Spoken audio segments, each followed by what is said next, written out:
અંકલેશ્વર પાનોલી અને ઝઘડિયા ઔદ્યોગિક વસાહતમાં હાલ કામદારોની અછત જોવા મળી રહી છે. છઠ પૂજા અને બિહાર વિધાનસભા ચૂંટણીના કારણે કામદારોએ વતનની વાટ પકડતા ઉદ્યોગના ઉત્પાદન પર અસર થઈ રહી છે.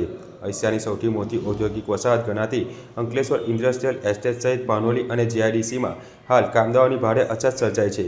છઠ પૂજાના પાવન અવસરને લઈને ઉત્તર પ્રદેશ અને બિહારના કામદારો મોટી સંખ્યામાં પોતાના વતન પરત ફરી રહ્યા છે. ઉત્તર ભારતના રાજ્યોમાં છઠ પૂજાનું ધાર્મિક મહત્વ વિશેષ હોવાથી દર વર્ષે આ સમયમાં કામદારો વતન તરફ વળતા હોય છે.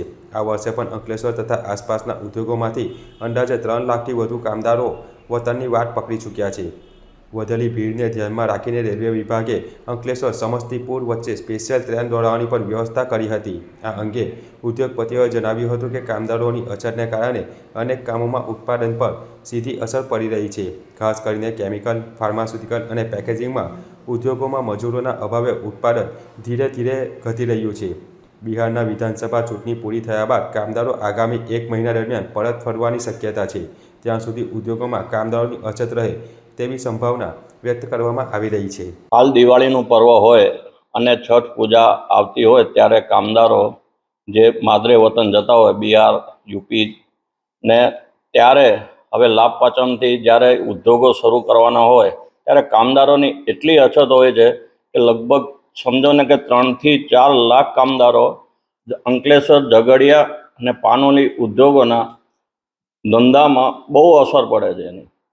હવે આગામી મહિને ચૂંટણી પણ આવી રહેલી છે બિહાર, તો કામદારો હવે ક્યારે પાછા લગભગ મહિનો તો થશે જ.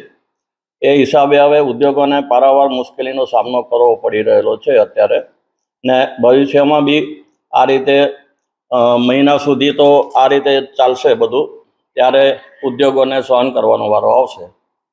હાલ દિવાળી પર્વ અને તહેવારોના નિમિત્તે અત્યારે હાલ પરપ્રાંતીય જે વર્કરો છે બધા એ અત્યારે હાલ એમના ત્યાં વતને ગયા છે યુપી, બિહાર, અને છઠ પૂજા હવે નજીકમાં જ છે તો એ લોકો બધા ત્યાં રોકાશે 1-1.5 મહિનો અને અહીંયા આવી શકશે નહીં 1-1.5 મહિનો. એના લીધે ઉદ્યોગોને બહુ વર્કરોની ઇફેક્ટ નડશે.